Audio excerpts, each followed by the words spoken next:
Hi, this is Dr. Victoria Nalule.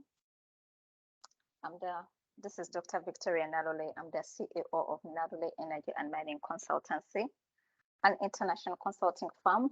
We deal in energy, climate change, mining, oil and gas, renewables. We do consultancies for international organizations, for governments. We do capacity building and training for different stakeholders. So you can always get in touch with me and my team. Me and my team at NEM Energy, we are here to serve you. So we're continuing with our series of webinars, and today I've really tackled on the issue of joint ventures. We've already talked about the different types of joint ventures, the role of the operator, and also we talked about the joint operating agreements. So right now we want to talk about the joint management committee. So we already established that the operator has a big role to play in the management of the joint venture. But however, the joint operating committee equally has a strong role to play. So the joint operating committee comprises of representatives for all parties in the joint venture. If there are 4 parties in a joint venture, then the joint operating committee will comprise of representatives from those parties. They are the ones who make the decisions, and whatever they agree on, it has to be incorporated or abide by the operator. So the operator cannot just do things on their own.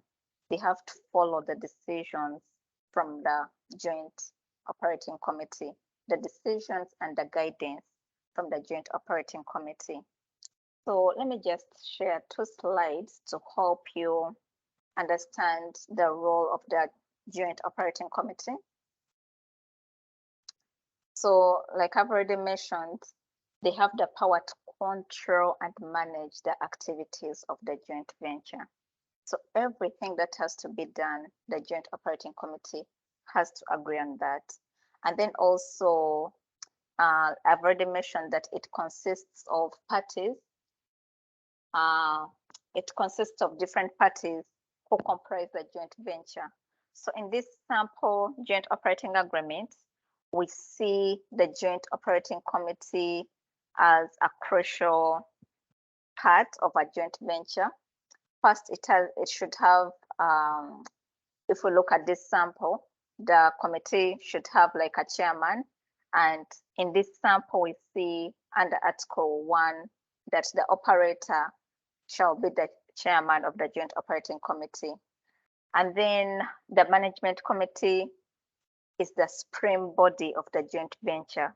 So in this article, you see the crucial role of the management committee, and it's referred to as the supreme body, implying that the operator cannot just do things on their own without the supervision or even without the decisions from the joint operating committee.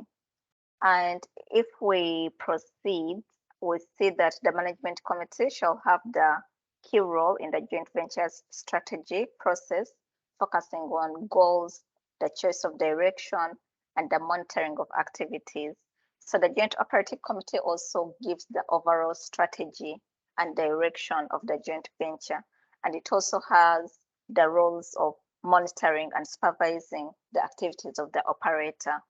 So whereas previously we said that the operator was very important, but here you notice that the joint operating committee is the supreme body in a joint venture agreement. So in your free time, you can look at the different roles of the joint operating committee. But as you've seen here, no activity has to take place unless a joint operating committee has been established. So parties cannot easily go and start business with third parties without establishing the joint operating committee, because it's the supreme body that governs the activities of the joint venture. So that's it about joint operating committees. Do not forget to involve us in consultancies, tailored research, executive training, and capacity building in the energy sector, mining sector, sustainability, renewable energy, and climate change.